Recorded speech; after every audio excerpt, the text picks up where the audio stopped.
Sex বা শারীরিক সম্পর্কের ক্ষেত্রে সঠিক বয়স বিশ্বব্যাপী আলাদা। প্রত্যেকটি দেশের একটি নির্দিষ্ট বয়স রয়েছে এবং এক এক দেশে এই সেক্স বা শারীরিক সম্পর্কের ক্ষেত্রে একটি নির্দিষ্ট বয়সকে সঠিক হিসেবে বিবেচনা করা হয়।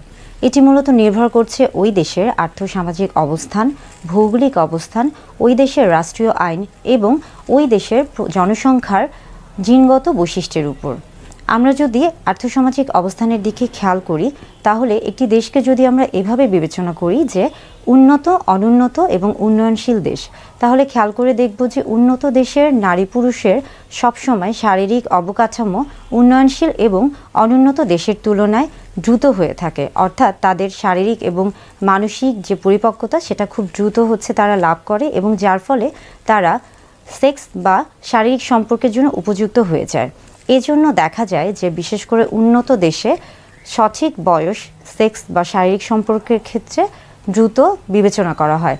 তবে আবার যদি চিন্তা করি যে সামাজিক অবস্থানের দিক থেকে, সেই ক্ষেত্রে দেখা যাচ্ছে যে অনেক উন্নত দেশেই কিন্তু সেক্স বা শারীরিক সম্পর্কের ক্ষেত্রে সঠিক বয়সটিকে যত বয়স বেশি হচ্ছে বা দিন যত বেশি হচ্ছে বা ওই দেশটি যত বেশি উন্নত হচ্ছে, তত কিন্তু তাদের এই যে সঠিক বয়সটা এটা কিন্তু বৃদ্ধি পাচ্ছে। অর্থাৎ আমরা বুঝাচ্ছি যে সঠিক বয়স শারীরিক সম্পর্কের ক্ষেত্রে সঠিক বয়স বলতে এখানে বোঝানো হচ্ছে যে সর্বনিম্ন অর্থাৎ ন্যূনতম কোন বয়স থেকে একজন নারী পুরুষ শারীরিক সম্পর্কে যেতে পারবে বা মেলামেশা করতে পারবে, সেই বয়সটিকেই মূলত বোঝানো হচ্ছে।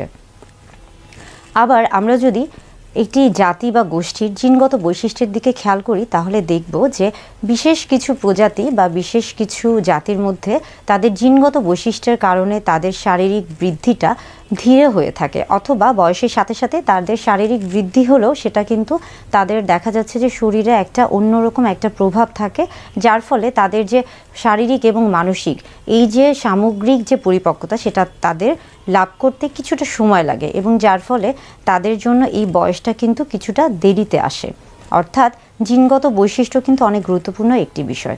এছাড়াও দেখা যাচ্ছে যে প্রত্যেকটা দেশের কিন্তু নিজস্ব একটি রাষ্ট্রীয় আইন রয়েছে এবং প্রত্যেক নাগরিকের উচিত সেই রাষ্ট্রীয় আইন মেনে কাজ করা। বিভিন্ন দেশে এই রাষ্ট্রীয় আইন কিন্তু বিভিন্ন রকম। বিশেষ করে আমরা যে বলে থাকি যে আমাদের দেশের কথায় যদি আসি, তাহলে আমরা জানি যে 18 বছর বয়সের আগে বিয়ে এবং শারীরিক সম্পর্ক দুটোই কিন্তু অন্যায় বা অপরাধ হিসেবে বিবেচনা করা হয়। অর্থাৎ 18 বছর বয়সের পূর্বে বিয়ে বা শারীরিক সম্পর্কে জড়ানো অপরাধ। আবার বেশ কিছু দেশ রয়েছে, যেমন উত্তর আমেরিকা, মধ্যপ্রাচ্য বা দক্ষিণ এশিয়ার দেশগুলোর মধ্যে অনেক দেশেই কিন্তু বিয়ের আগে শারীরিক সম্পর্ককে অবৈধ হিসেবে বিবেচনা করা হয়। অর্থাৎ সেই দেশগুলোতে কিন্তু বিয়ের জন্য উপযুক্ত যে বয়স রয়েছে সেটি কিন্তু তাদের সেক্স বা শারীরিক সম্পর্কের একটা সঠিক বয়স।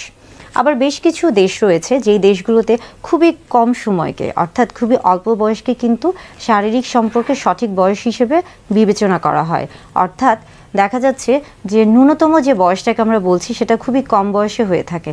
যেমন একটি দেশ রয়েছে, সেই দেশে মাত্র 12 বছর বয়সেই কিন্তু সেক্স বা শারীরিক সম্পর্কের জন্য প্রযোজ্য বা সঠিক বয়স হিসেবে বিবেচনা করা হয়।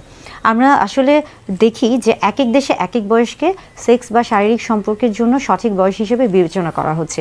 এটি মূলত নির্ভর করছে ওই দেশের এবং ওই দেশের যে নাগরিক রয়েছে তাদের বেশ কিছু অবকাঠামোর উপরে। প্রত্যেক সুনাগরিকের উচিত তার দেশের রাষ্ট্রীয় আইন মেনে তারপরেই বিয়ে করা এবং সেই অনুযায়ী শারীরিক সম্পর্কে জড়িত হওয়া। তবে একটা জিনিস মাথায় রাখা উচিত, আমরা কখনোই বাল্যবিবাহকে প্রাধান্য দিব না, শিশু নির্যাতন বা নারী নির্যাতনকে কখনোই প্রাধান্য দিব না।